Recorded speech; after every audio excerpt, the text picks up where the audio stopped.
We'll be looking at just one or two challenges that we face from a performer's side in the technical and live sector.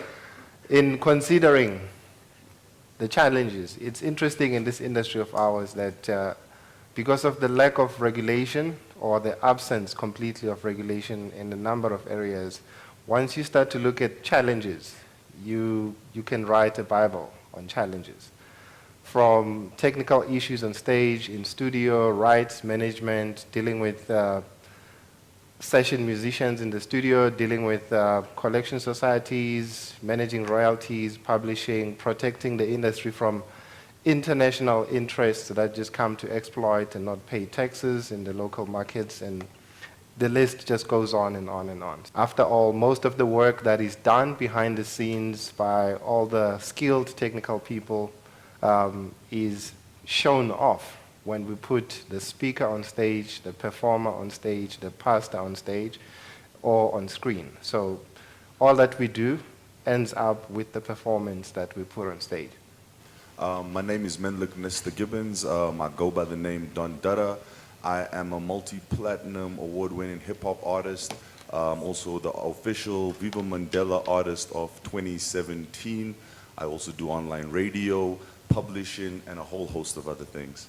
I'm very glad that I'm here now. I've seen this vision that Squire and Freddie was talking about in 1995 when they had that one room at Mega Music. Now I'm glad to say yes, I'm seeing it happening for real. But that's when I also started my business as Ringo Madlingozi Music Productions. From an artist perspective, most artists do not plan to become artists. So it's not an area that you go into as a career planning, saying I want to be a lawyer, I want to be a doctor. It's something that you begin as a passion, that you realize you are more gifted than others and you're encouraged then to pursue, and which eventually becomes a craft that becomes a business. And in many instances, as an artist, initially you are not a business unto yourself. So you have a record label, you have a publisher, you have other businesses that are set up to work with your brand and your music and all the rights that are connected to it. But as the artist develops, in this day and age more than we've seen in the past, is that more artists are venturing into creating a business around themselves and bringing in some of the services to manage the relationships they have with attorneys who are looking after their legal interests, business affairs, publishing, etc. So I'd like to know from my panel the journey that you've taken from being that artist where you just gave yourself a name and you thought, oh, I like this is cool, to the point where you recorded, you were noticed by a label that felt, well, we could take a risk here and make some money, all the way to the point where you are today, where you find yourself surrounded with people that look up to you for them to feed their families. And now you have become more of an enterprise than just the artist, the individual that is just celebrated by the masses out there. I didn't plan to sing. I didn't see myself as a singer. I was spotted singing in a wedding, and then I was given money to take a bus and come here to Joburg and got into a studio, and then I sang my lungs out. Then I recorded, and I didn't see anything wrong with me. I still took taxis until they told me not to take taxis anymore. I didn't know anything about money, royalties and anything until 2011 when I heard about publishing money. And I do not know anything about royalties until today. I'm still fighting for it. But right now I'm corporatized. I've got my own record label. I do my own publishing, I do my own distribution, I do my own management. Well, my journey started at 13 years old. My uncle was a trumpet player for Dr. Victor and the rest of the Rebels. So I used to hang around in the studio with them all the time, and gradually I wanted to get behind the mic, so I tried my luck, and I did get there. As I was looking towards finishing high school, my parents needed me to go to university, and I wanted to pursue music. So we came to an agreement that I could go and study sound engineering, which is what I went and done. And then I worked as an engineer for, I think, maybe 7 years or so, which brought me to where I am now. And I stood alone as an artist for about 2 years. And yeah, things have been going pretty well. But as you say, the royalties, hard story with Samro. Publishing, I was struggling, so I created my own. And yeah, man, it's just been a struggle, but it's also a joyful struggle, because I think music is something that when you have the passion for, none of these obstacles will stop you. 3. My mother said I used to sing when I was 3 years old. So yes, I started to sing, you know, all these jazz melodies and start putting lyrics on them and sing for little girls, because I've been singing for little girls from ever since. Yeah. And until now, I'm still singing for ladies. And that's the vibe, and I love it. So my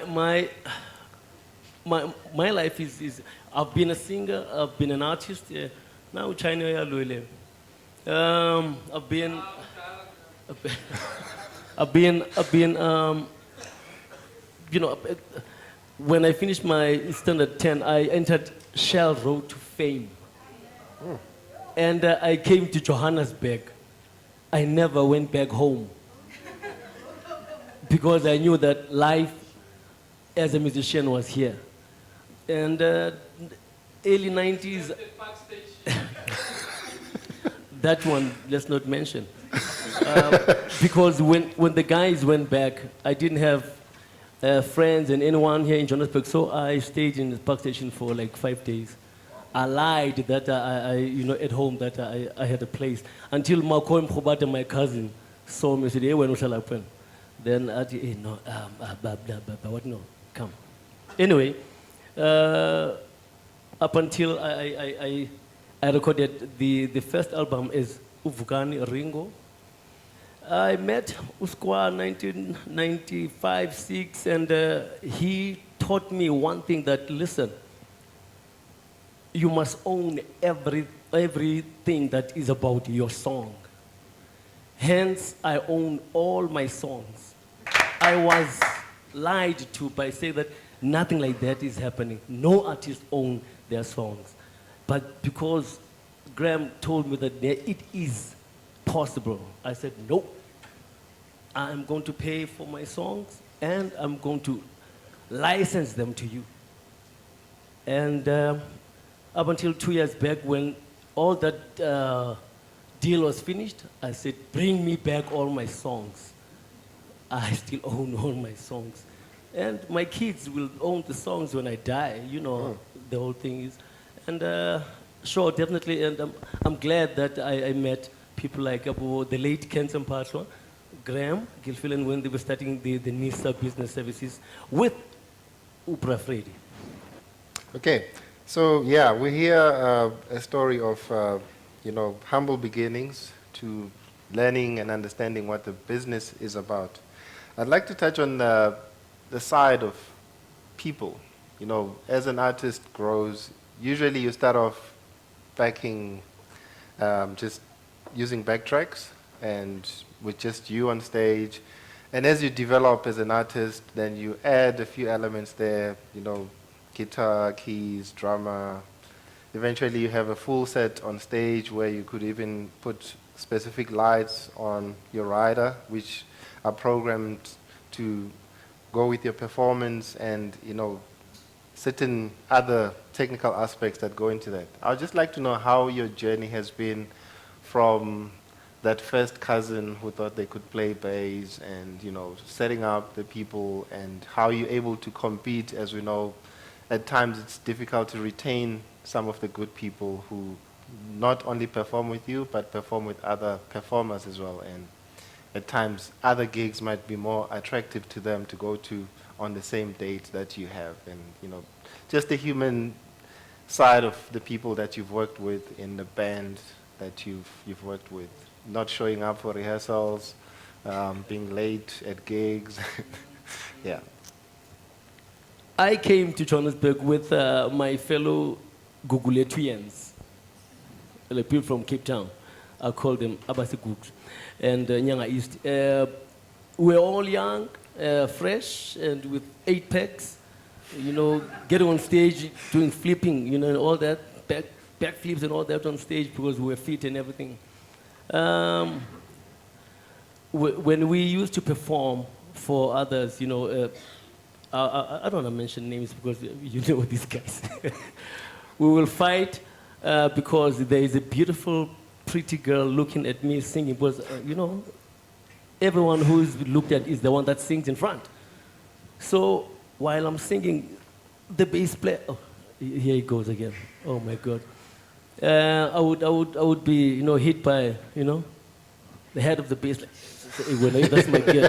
That's my girl that you're looking at. I'm like, no, but I'm just saying, all those funny things that were happening, and it was all about getting together and working as a crew, and backstage too, we fight about little things that, let's start with this song, where we would fight, and then all of a sudden the song will play in 3 different keys, just to fuck you up, so that you mess you up.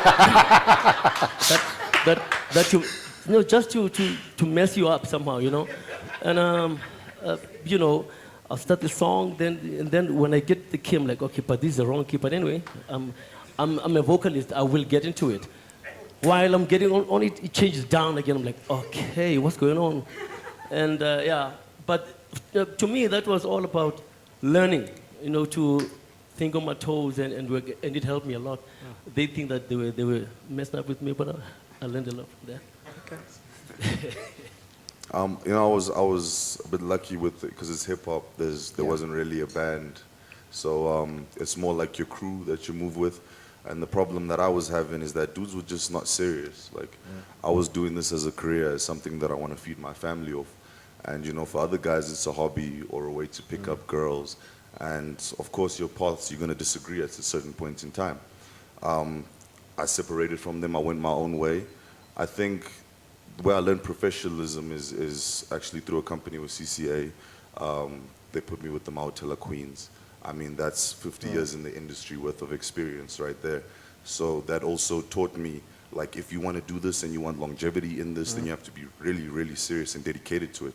So yeah, but my journey still continues. It's not as long as Ringo, so I'd say, yeah.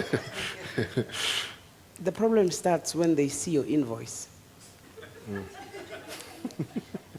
Because they really don't know how much you earn. But yet you've spoken about how much you're going to give them for their services. And then the more they are exposed, when people are starting to recognize them in the street, they think they are bigger than you. Yeah, now you start depending, you make them think that you depend on them, but you are very much aware that they depend on you.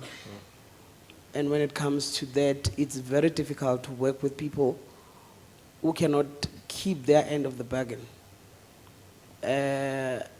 Maybe we need to teach people in the industry that this is how the industry is being run. Because with our pastors as well, you go to a church, they want you to attend the whole conference that starts from Thursday until Sunday.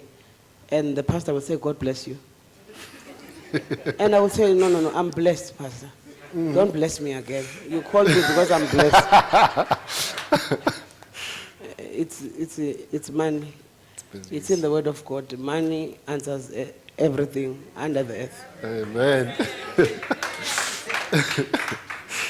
Yeah, it's a business after all. Okay, with regards to digitization, I mean, I've also just been in the industry for a few years compared to my compatriots here on stage. But I've witnessed a big change, and some of it which has destabilized some players in the industry. So we are seeing now Look and Listen shelved and went away. Now Musica is following suit, and there's a number of things that are changing in the industry that we all have to adapt. The same is happening in the studio. Years ago, there was no Reason, there was no Cakewalk, there was no Cubase, and even the first version that came were very difficult to learn, so only a few people could learn to use. Today, there's so many people who are using those tools in their bedroom studios, just using a normal PC, whereas before you needed some kind of a specific mainframe to even run that. So now we're finding a lot of these new technology advancements are making things easier, some a little bit more difficult to access because they are not very affordable, and they're offering opportunities to people that are not even that musical to start making music. And we are finding that a lot with a lot of the new school music that we're hearing, where the elements are straight 100% from a computer into the music that we hear on radio and we get on stage. What I'm interested in is how has the digital revolution affected you as a performer, on stage, in the studio, as well as with the music that you have, where mostly it used to be about I'm not going to go back to cassettes and LPs, but let's use CDs that you had a sleeve that you approved, you see it on the counter in the store, and now that's going away. It's more digital now, where you have to go look. They talk about Spotify, they talk about all these other things that we don't really have ownership, but we only have access, where now it's you, it's the label, it's the aggregator on the other side, and all those hands that take a piece of what your work is generating along the way. But I'm just interested in how digitization has affected you as a performer, both from a creating perspective and a performing side of things. I came into the game when there were MC 500, where there were Ataris and all that. And some of the engineers, they started to run away from it because they didn't like all that, work. And when the computers came in, some of the, engineers opted to be game people. They go to the game and help people out and to look at the animals and everything like that. Yes, I stayed a lot of, time with that kind of music, that kind of sound of the real. And I was so attached to it that I didn't like the synthetic sound of the computers and everything. So I always wanted to have that warm sound and that hissing sound coming from the real. And it took me some time to like, I think it was about after the fourth album, then I was forced now to do it because there was just no tapes, and it was you and the computer. So yes, until I got used to it.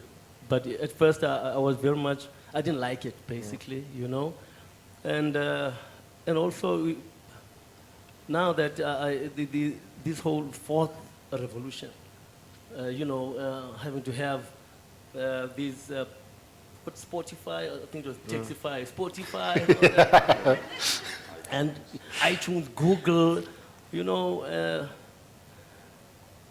I had to go back to school, and learn about these things because I own all my stuff. I need to get it out. But yes, there are still people who are robbing me even today. When I log in, I see people selling my music. And I'm trying to find out who are these people. They're nameless, and they don't have pictures, but they're making money out of me. But don't worry, we're getting there. We'll get them. I will hire people that will get them. Basically, everything is has changed, but I'm glad that it is like that because what is happening is like now, it's us musicians direct to the consumer. There isn't any middleman, coming like away happening. It's all about, this is my music, you download, no? What? Yes, you upload it. You uploaded, Jen. When you upload it, you download it. Okay, all right. Now, this is very serious. When you upload something, you are putting it down. That's right. You're putting it up, or up in the air. Or when you download, you're taking it from up there. Oh yes. Oh. My God. When you upload it. Oh, when you download it. Okay. All right.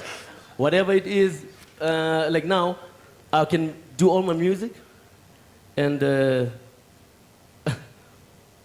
upload it.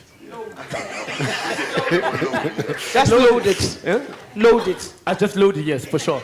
I do all my music and then load it. Whoever is going to download or upload it, that is his or her own problem. But to make sure that they have it, at least it is from me to them. And that's why I love this, this revolution now. I love the digital age. For me, I sold like 750,000 copies of my first single on the internet. So, like for me, it's my lifeline. I struggle to get things put out physically into the musicers and the lot because they want me to have a catalog of more than one artist, and like I'm one man, I'm an independent, I can't do that. So yeah, for me the digital age is a savior, but at the same time when it comes to the studio, it's also similar to the death of music because it takes away from the musicianship. Nobody is trying to perfect the craft. They want to be a jack of all trades. You play your guitar, trumpet, piano, and I don't like that. But then again, I started with Dr. Victor and the Rasta Rebels. Okay, with me, as I come from the church, I had a problem when I came into the studio where I have to sing for something that has been arranged. Because for me, it's a calling to sing. For me, it's about God. It's not about me. It's about me touching you spiritually. So if you've set 3 bars for me that you're gonna sing this, and then after that, then I can't go deeper. I must be very much aware of what I do. And then I had a problem with miming. So miming was not my thing. So I just started singing live for the longest time. The revolution that we have right now for us as a gospel musician, it's not good for us because our people that buy our music, they are not people who are very into technology. They want to go to a store and buy a CD. Yeah. So the sales have gone down because of Access. this digital revolution. So as much as it is good for other people, for us it's not good. And I find it not good for me to record my music here in Joburg and take it to US so that it can be Distributed. Yeah. people can buy it from US. Yeah. Who is administrating for me in the US? Who am I going to go to? Why can't we have our own digital platform as South Africans? Valid question. Yeah. Because right now we cannot have them because we cannot waltz in US and have a digital platform. Why are they waltzing? Why are they coming into our country and having all this Spotify or whatever? They don't have any. We do not know. They don't have offices here.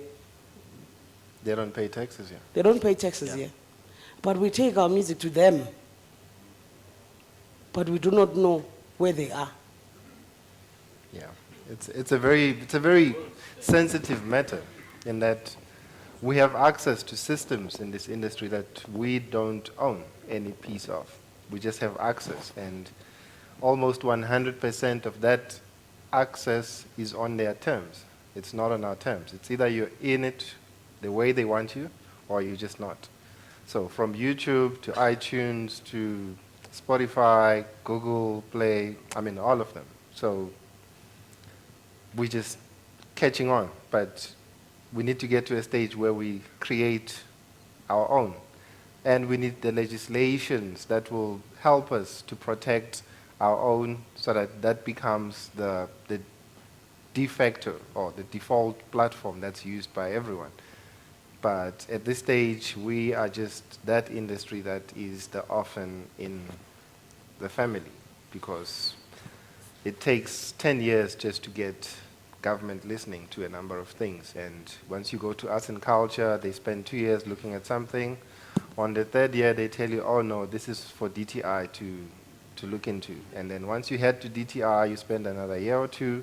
And after that, they say, you go to communications. This is not our matter. And by the time you've exhausted all your resources, you haven't reached much. You know, the same issue which Hlengiwe just hinted on with the collection societies, the transparency, and just you knowing how they work, how they collect, and whenever they pay you something, what is it based on?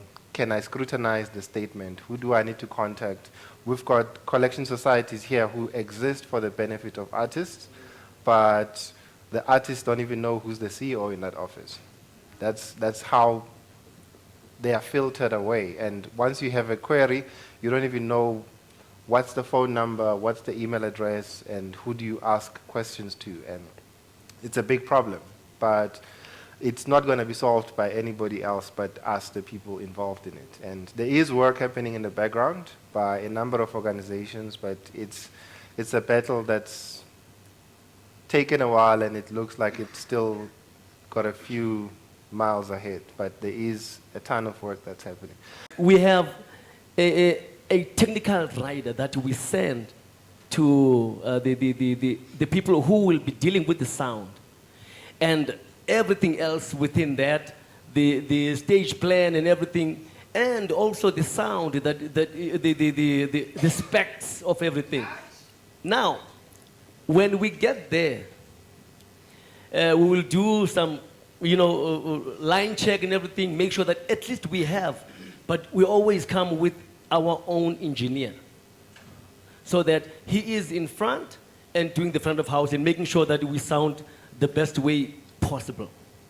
Now, when we are on stage with maybe you, my brother, and I'll look at you like, and normally if I do all those gestures 3 or 4 times, then I start to talk about Ingubo. And I'm saying, no, it's not personal, it's business. Because at the end of the day, I need to be able to be happy so that I can, what do you call this? Deliver beautiful performance for you.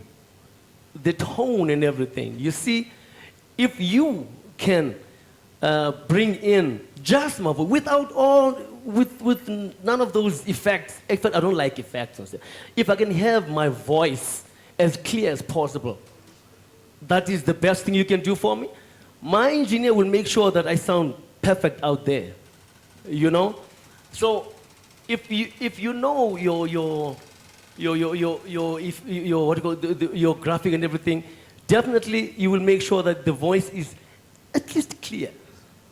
That's all. I don't want some and all those delays and echoes. That is not my business. Okay. And but as long as it is clear, I'm cool like that. So the tone basically is not about. I want my voice to take it a little bit dB there, and no, I don't even know those things. That is your game. As an artist, with the collective societies, man, we've just lost 47 million. That they believe that we should, write off. Is that the Dubai? Really, we cannot write off so much money. There are a lot of artists who are suffering. Actually, 99.99% of us are suffering. Of artists, and we need that money. It's going to come back. So, those things, you know, are making us to believe that it is time for us to start our own, you know, collecting societies. And it's just that we are, you know, islands. But we are getting there closer. We are getting together. I mean, we are forever, you know, attracting one another, because we find that we all suffer the same ills of the business. With my single Viva Mandela, I have pledged 10% of every unit that's sold for the lifetime of the song to the Nelson Mandela Foundation. I try and do work in the communities as much as possible, whether it's cleaning up town. Thank you. Because I feel that the development of the youth is basically our future. So if we don't take an active role in trying to help out, nobody else will. I try and mentor younger artists. The music industry is not an easy thing. I mean, just trying to learn about Samro can take you years on your own. So I try and bring them in and educate them and show them that, look, maybe in front of the mic might not be for you, but an engineer can work. I have a friend of mine who's a dancer of mine, and if he's not dancing, he can be my technical writer. So he's multifaceted now. He can go and work with any one of them in hip-hop. I do feel, though, that especially for the younger artists, when it comes to going to events, we don't really get that much respect, especially from the technical teams, because they think that we're young, we don't know what we're doing. So our mics can be cut off. Like I performed once, they put together 2 metal stages for us to perform, 2 metal tables for us to perform on, and we had to go and perform on that. That's unsafe. You can't do that, but we had to. We never got paid for it, you know. But if you have passion, I guess all of those things are overlooked, and you continue with the job. Can I add on the plunk bag?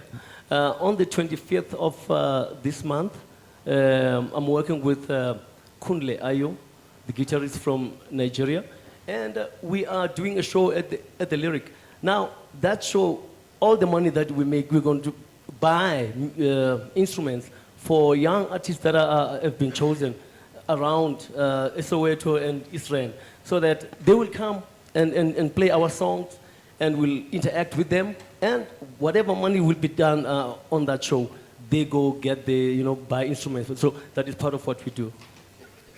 When artists from America come here in South Africa, nobody complains that they are being flown first class, and they will ask for specific hotels, and they will ask for coconut water. They will ask for not cold food, and they will be paid millions.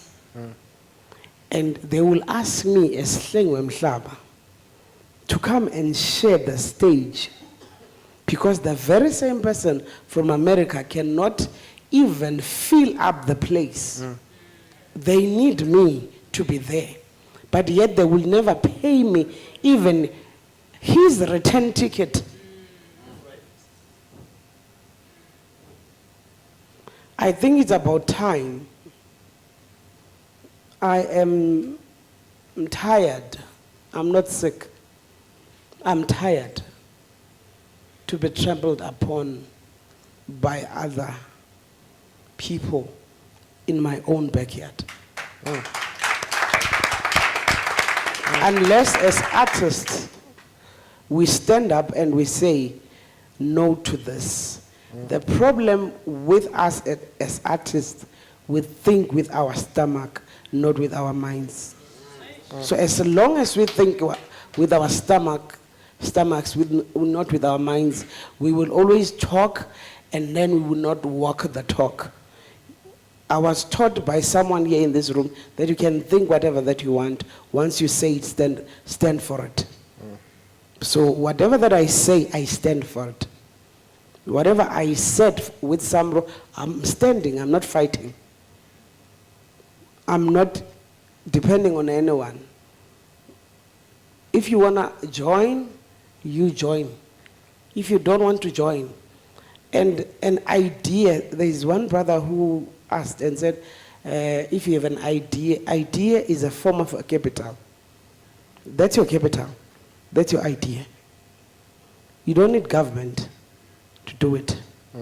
If we need our own digital, we won't give you our money because you are young.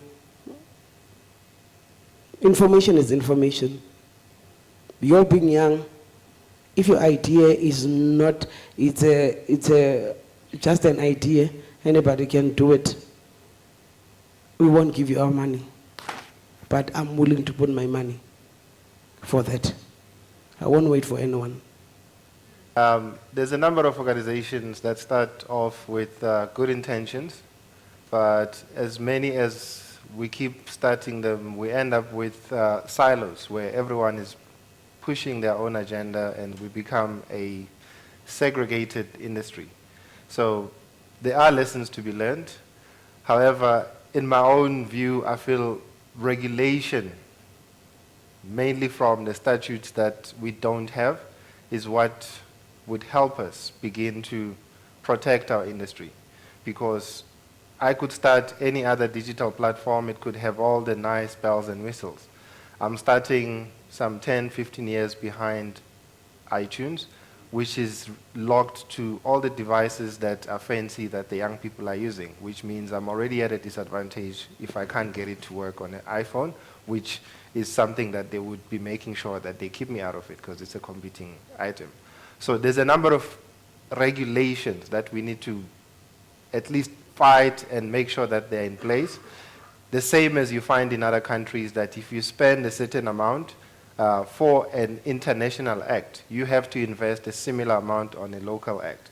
If we did that, the 10 million rands we lost to Nicki Minaj in the Nukeng, what would have been spent on one artist in South Africa at least, but that money went. She was never even here because the event was a flop, but one of our councils in this country lost that much. And we keep on seeing that a lot.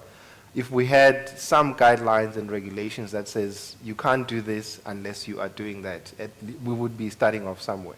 But if we want to approach it from a position of boycotting, there would be some who would still see that they are losing their bread and butter by joining the protest. And it's happened a number of times when labels went and protested against Musica. One specific label that I would not name decided to go and negotiate its deal, which then made the others protesting seem a little, then, which means we are still a separated industry.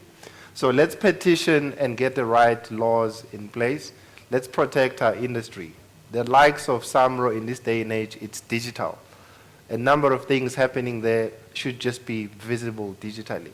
But for you to have to go and ask questions and then people start running and you don't get straight answers, it shows you that there's been a system that's been exploited for years, and the revolution that we're going through in the digital era is starting to shave away at some of those. So how do we fast track that so that we make sure that we have an industry that we understand, that supports us first before it supports other people coming out of the country? I mean, the SABC quotas, it was nice to have the 90%.